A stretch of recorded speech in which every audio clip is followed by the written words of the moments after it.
More Outnumbered in just a moment, but first let's go to Jenna Lee with what's coming up in the second hour of Happening Now. Hey, Jenna. Hi there, Harris. Next hour, some new revelations at the murder trial of Oscar Pistorius. The defense is beginning to wrap up the case. Testimony today focused again on the anxiety, perhaps, of the Blade Runner as a shocking new tape emerged over the weekend. Our legal panel weighs in ahead on that. Also, more than a dozen tornadoes reported in Iowa overnight, damage in at least 2 towns, but no reports of any dead or injured. We're going to let you know if these storms will cause any trouble out east and where they're headed. And speaking of storms, a typhoon packing 165-mile-an-hour winds taking aim at southern Japan at this hour. That's all coming up. Top of the hour on Happening Now. Harris. All right, Jenna, good to see you. Thank you. All right, I'll take it from here. I may be outnumbered, but now it's my turn with this story that I did not pick, but boy, am I embracing. This is sort of hairy. Really. A professor at Arizona State University offering female students extra credit if they stop shaving their legs and armpits in defiance of the so-called societal norms. Gross. Guys can get in on the fun in this class by shaving everything below the neck. Those who have participated say it's been life-changing, and those next to them says, I will change my seat. And that's it, and that has helped them become activists. Now they're hoping to spread the word to other schools. The woman, the professor that came up with this at this Arizona State University, the new College of Interdisciplinary Arts and Science, got an award for it. Her name is Brianne Foss. What do you think about this study, Stacey, that men get to feel what it's like to be a woman and women get to feel what it's like to be a man when it comes to shaving? Is that what's happening? Yeah. I think it's absurd, and I'd rather work harder than take the extra credit. So you just said, the heck with that, no extra credit, I'm not into that. Yeah, no. How do you feel about it, Harris? About shaving myself? Well, would you That was so personal. Not shaving yourself. Like, are you really asking me that? Let's flash backwards a couple of years. You're in college, and you decide you need an A in this class to get magna cum laude. You're sick of just cum laude.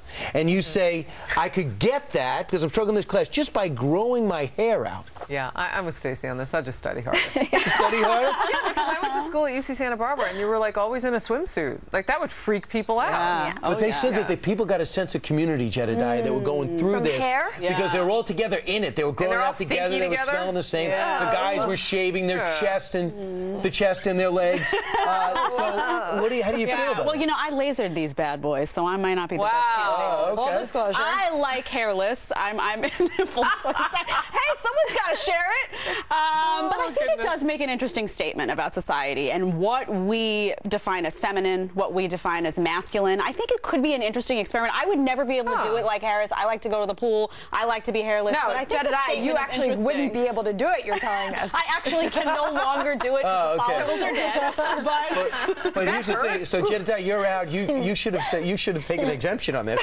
And you are no longer able to get extra credit. But, Sandra, in Europe, a lot of people say, hey, women, armpit hair, good with me. A lot of women have armpit hair in Europe. That does not mean that it becomes necessary or enjoyable here. Let me tell you, if we were to implement an experiment on this sofa, yes, I would look at you very strangely. Knowing that I was hairless below my neck. Yeah, no, I don't think that I would like that. I don't think that I would like that with the ladies. Look, there's certain societal norms that are okay, and you know, we like to be clean, and that's it. I think it's an interesting experiment. I fear, however, that it's only attracting those that really desperately wanted to do this in the first place. Right. Or just don't want to study. But how about this? I think it's another example of people saying, you know how hard it is to be a woman these days. You got to shave everything. What do men got to do? Just shave their face. No, we wax. It's painful, and I was actually late to the hospital when I was giving childbirth because I had to get my wax first because I wanted to be clean. Well, that's great. I did, and it was much better. It's according to the doctor. That's fantastic. You had electrolysis in town. I saw that in the pre-interview. I don't see anything about waxing in childbirth in Stacey's remarks. Are you enlightened today or what? Way too enlightened. My rule is if it's long enough to braid it. Oh, gosh. Well, next time we'll put Brian on. We'll shave him. We'll give him some electric shocks. I think we can fit this all in. I'm dying for my own camera right now because I can't get out of this segment soon enough. All right. I'll go to that one. Hey, what kind of guy are you anyway? Well, it might depend on where you live. Are you a hashtag bedroom eyes or maybe a hashtag sketch call log? The app that makes mapping men across America. And I get to be a part of Outnumbered's historic first ever web show called Outnumbered Overtime. It starts at 1 o'clock Eastern time, and you log on to foxnews.com/outnumbered and click on Overtime, and you're watching our show live. And we'll find out about Brian's grooming habits. Maybe not.